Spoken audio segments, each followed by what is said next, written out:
Hello and welcome to, I'm going to call this the first edition of Marketing and Sales Mastery with JCW.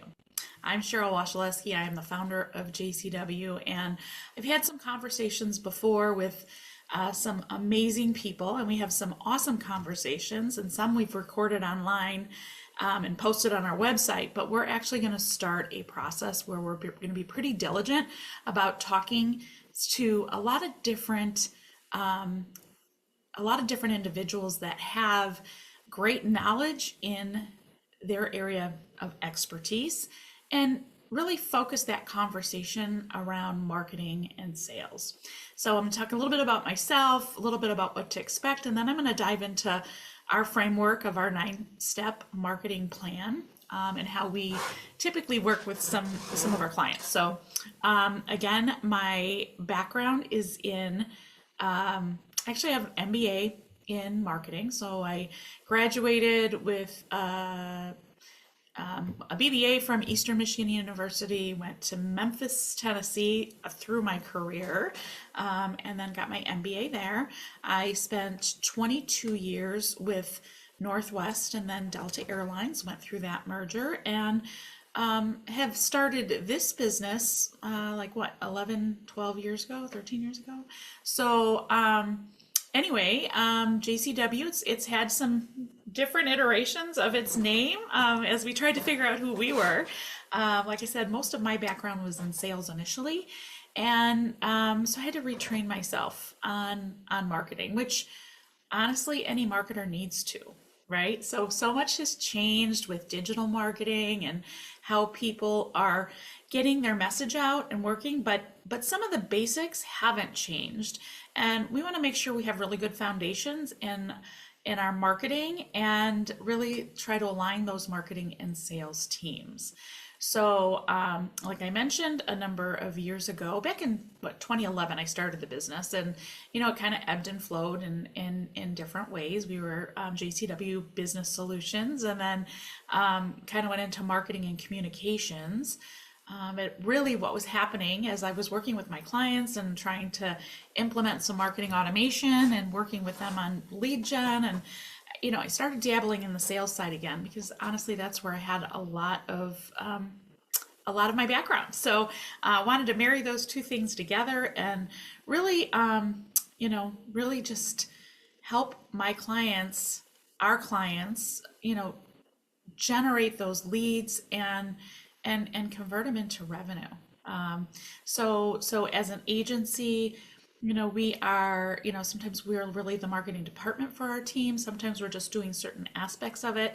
And also myself I am a fractional marketing and or sales leader. So chief revenue officer, focusing, on both those avenues, or just specifically marketing or sales. So anyway, so I welcome you to this series, and hope you find some of the conversations that we have with some of our experts meaningful and that you can learn. And I encourage you to ask some questions, and I'll be happy to answer those individually, maybe even share on some of our channels if that makes sense. Follow probably me and JCW on LinkedIn. We'll be posting some of these things on YouTube as well as on our website. So you should be able to find some of those conversations. Okay, so let's take a quick trip and talk about the 9-step marketing plan. A little bit about how that got started. Like I had just mentioned, I had to reteach myself marketing. And I had one of my clients that I was working, we were doing a big grand opening event, and one of my clients asked me to teach her son marketing. He had just graduated, mostly with a finance degree, and really wanted to see if he could take over their marketing efforts. So I was like, okay. So I just learned it myself, so we'll go through. So we had a 3-month engagement, and kind of went through every week. We were looking at different aspects of their business, looking at the website, looking at SEO, looking at many things that they're doing, right? But really tried to create the plan for him to figure out who it was they're targeting, what their value proposition was, etc. And hence was born the framework for the 9-step marketing plan. It started with 12. We narrowed it down, and I've made some changes and obviously some updates. Things do change, right? So as we go through, we first of all we'll look at a value proposition. So I'll probably, when we redistribute this communication, I'll put up the 9 steps. But you can also go to our website, jcwagency.com, go to services and look at the 9 steps. And there's a page on it that actually showcases those 9 steps for you. So anyway, so starting with the value proposition, it outlines like who you serve, what you provide, and kind of looking at what sets you apart from your competition, really who you are. The second step is personas. Personas are your target audience, but it's taking it a step further, because you really want to service those needs that your client has. So you kind of need to zero in on what their pain points are. I like to think of it as a bridge, right? So here's where they are today, and this is their struggles. This is where they want to be, right? And you're the bridge. How are you going to get them from over here on this cliff to over here on this cliff, and you're just helping them get over it, right? So what is it that you do? So you got to understand those clients though, right? Understand where they are, understand what those challenges are, and really dig deep into their mind. Then the third one is really talking about branding. And so many people think of branding as your logo. There's ours, sorry, behind me, your colors, and it's all a part of branding, but it's so much more. It really is about the promise that you're delivering to your clients. It's part of your culture. It's part of who you are. I listened to a podcast not long ago, and somebody said, when you're growing up and you're kind of living under the rules of your parents, like you might try to do something different, and your parents are just kind of trying to keep you in your lane. Think of your brand the same way. If your brand is designed appropriately as your team's looking to kind of maybe go off in a different direction or trying to understand how to handle a situation, you really go back to the guidelines that's developed and that feeling within your brand. So that brand is kind of like your mom and your dad, right? So they're just there to say, this is what we do, this is how we do it, and this is our promise that we're giving to our customers, and make sure that it matches. Okay, so as we walk through, when we go really quick, when we dive into this 9-step program, it's like a 3-month program, and even at that, it's a lot of work, right? So we dig deep. We've got some exercises that we do to really help you pull the stuff that's either in your head out on paper, or maybe and probably a lot of times introducing some new concepts. Okay, so then we go into process and automation. It's any good business that's looking to scale has to have great processes, and they have to have the systems in which they're working in. And then when you get all that together and build in some automation on top of it, that helps you just really be a machine, right? Marketing today is so much different than it was some time ago. We actually have data that we can capture, that we can measure some of the programs, and we're going to get that into a later step. But we want to make sure that we're capitalizing and have those processes and can measure some of those things as we're building out our processes. The next step that we look at is our key messaging.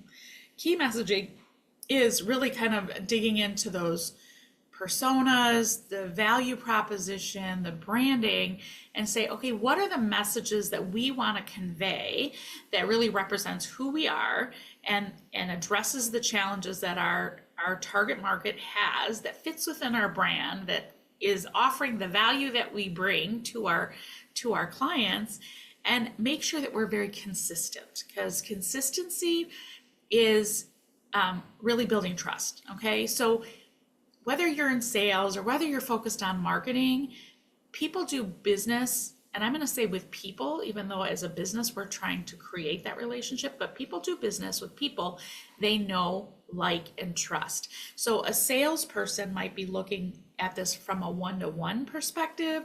In marketing, we're looking at it from a one-to-many, right? That's one of the biggest differences when it comes to the sales and marketing. Now, and I could keep going. I can keep going to all these different rabbit holes because there's so much information to share. But anyway, so that's our key messages. Those key messages are going to be used in a number of different ways in the next several steps. Okay, so then we have a big, huge focus on our website because we think it's such an important aspect of who we are. Your website is really where a lot of the people are doing their research today. It's in the past, people would just have a little bit of information on their website and really counted on that conversation that they were having one-on-one with the salespeople. A lot of small businesses go right from, they kind of bypass almost marketing a little bit and count on sales too much. And I don't want to say too much, but it's marketing really has a layer in there that's going to help systemize things and really just make sure that key messaging that we talked about earlier is actually going to just be communicated correctly in the right channel. So website, very important. People do their research online. They need to know how to, number one, it has to be designed in a way that's very user friendly. You need to know where to go, when, next. It's got to be very clear on there. How do you communicate? How do you connect in when you're ready? People have we try to do through our journeying, like in the persona phase, our journeying, but everybody's at such a different phase in their journey. How do you make sure that you're being able to communicate with those people no matter where they are? And a website's an important aspect of it. And there's so many different tools that you're using, from finding you to make sure it's lead capture, to make sure that, even ChatGPT is such an important role in your website today, because everybody's worried about Google, and how they're going to be able to Google the business to get the information, their pay-per-clicks, and things are changing, right? You got to make sure that your information is applicable to AI, right? So very, very important, and this very important aspect of your sales and marketing funnels is that website. Then we really talk about nurturing, and I don't think I mentioned this yet. I know anytime I start with the 9-step plan, people always want to jump to lead gen, right? Because that's where a customer comes in first, is through that lead gen aspect of it. We cover it last because we want to make sure you have your foundation down, right? So I always say, okay, number one, we need to know where to go get the people. We need to understand what their pain points are and how we're serving them and all those pieces before we go get them. But once we get them, how are we going to nurture them? So step number 7 is nurture. Nurture really is trying to develop that relationship. We have there's a common marketing concept where people are, to any audience you're going after, there's only like 3 to 7% of the people that are like ready to buy right now. Okay, so there's another 30% that would never buy you even if it was free, another 30% that'll never be able to afford you, but there's another 30%, so we're looking for 40% of that market. Another 30%, they're good prospects, just not right now. So that nurturing point is so important. Okay, so we talk a lot about nurturing, the different channels in which we can nurture. How do we nurture? And maybe at this point, it's a little bit of a combination of your marketing efforts and your sales efforts, right? When you're kind of getting it through. Now, the 8th step, I used to do this first because in my mind, any goal is set with like a number and what it is you're trying to achieve and how you build it out from there. But when we go through the 9 steps, it's a little confusing for people to understand their goals. And how they want to equate with and understand the measurements of them until you actually go through some of these other steps. So it's now 8th, because they say before we go out and get our lead gen, because we also still want to make sure that we're able to measure what is it we want to achieve with our budget that we need to create, right? And how are we going to spend that money? What's the return on investment we're looking for? And what are those key indicators that are going to tell us what we're doing is actually working? Okay, so we can talk about goals, measurement, tap in a little bit on our budget. Now, finally, we get to the 9th step in the plan, and that's really our lead gen. Where are we going to go get that business?